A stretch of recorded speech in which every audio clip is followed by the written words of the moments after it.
Should be watching college basketball right now.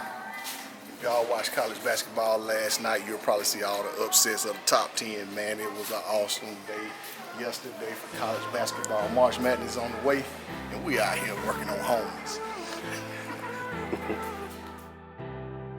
New York City.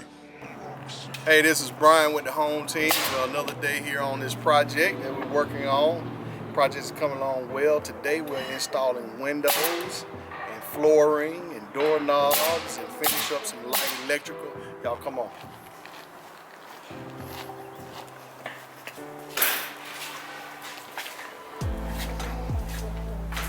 So as you can see, we've been installing the cover plates for all the electrical. Tying up some loose ends here, some electrical in here.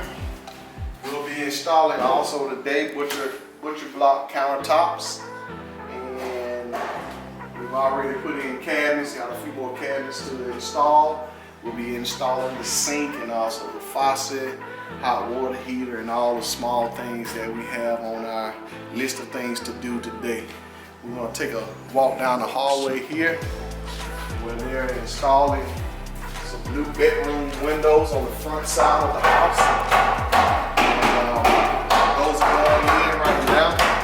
And today we'll also be putting up new vanity lights and tying in all of our sinks and cabinets for the bathrooms. We're going to install a 36-inch, also a 36-inch interior door for the master bedroom. Have it painted and ready to go. And then when we finish with that, we'll put down our flooring. We're going with luxury vinyl tile in the hallways, the living room and kitchen, also in the bathrooms. In all the bedrooms, we're also doing carpet in the bedrooms. So we'll be putting in all the flooring today. Once again, this is Brian with the home team. Another day on this project. Everything is going well. See you next time.